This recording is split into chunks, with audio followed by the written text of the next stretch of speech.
C'est parti, dans cette vidéo, on va rajouter des couleurs et on va également changer l'inclinaison. On va commencer par l'inclinaison vu que c'est le plus facile. Donc pour ce faire, déjà j'ai envie de montrer quelque chose. Ici, je vous ai fait écrire val de 0 et val de 1 ici. Et vous savez ce qu'on aurait pu faire? On aurait pu faire ceci. Hop, on enlève le second et ici on met juste val couleur. Et regardez, tadam, ça fait la même chose. Pourquoi ça fait la même chose? Parce que quand on retourne dans une expression JS ici un tableau, qu'est-ce qui se passe? Eh bien, il va se retourner sous forme de chaîne de caractères séparée par des virgules comme ça. Ce qui est parfait pour un dégradé linéaire, qui a besoin ici, en argument, de couleurs séparées par des virgules. Ok? Allez, du coup, on peut continuer. On va attaquer directement le plus simple. On va faire l'inclinaison. L'inclinaison, du coup, on va prendre notre input range, point add event listener, input. Dès qu'on va le modifier, dès qu'on va jouer avec la range, hop, hop, hop, hop, on fait inclinaison est égal e.target.value fois 3,6. Pourquoi on fait fois 3,6 ici?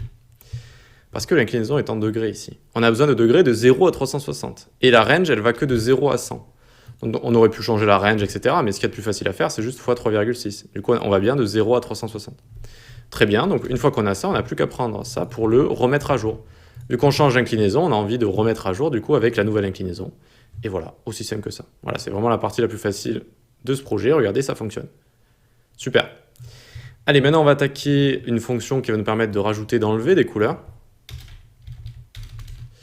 On va venir ici et faire donc rajout / suppression. Donc dès qu'on va cliquer sur les boutons, donc btn.forEach, btn, tac, tac, tac, btn.addEventListener, et donc dès qu'on clique dessus, ça envoie une fonction rajoute, enlève. Ok? On va venir en dessous, fonction rajoute, enlève comme ça.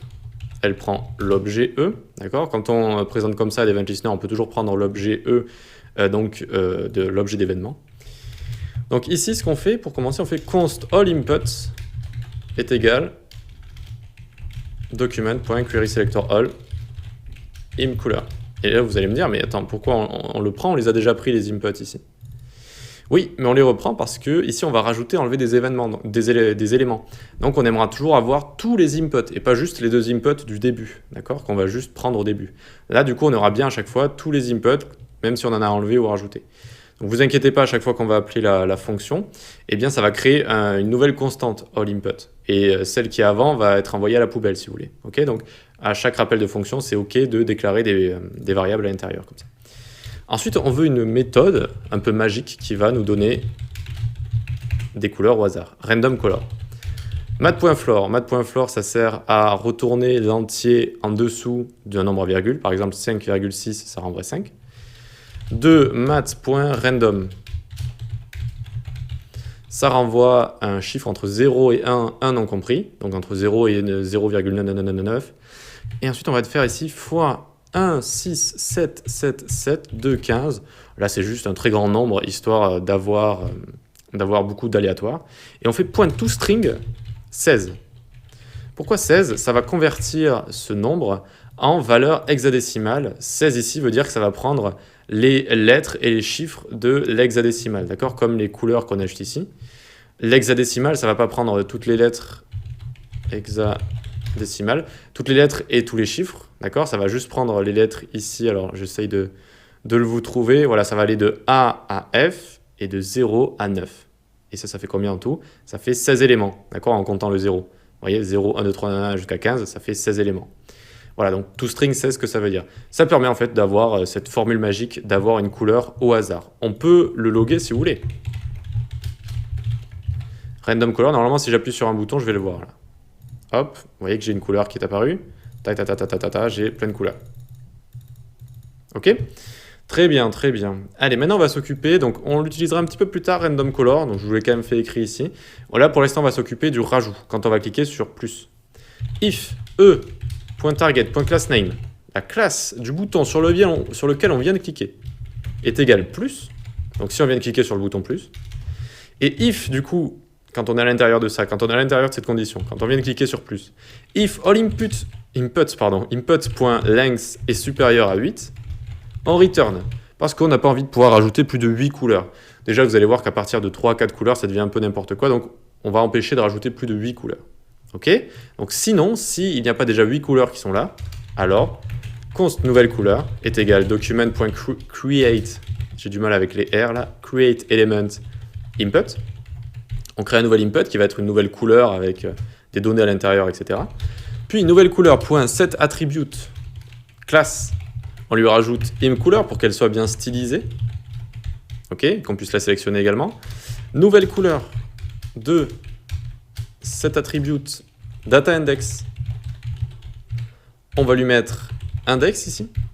Et cet index, il va falloir le déclarer au début. On va le déclarer au début, on va le déclarer par exemple ici. LetIndex est égal 3. Ça veut dire quoi ça?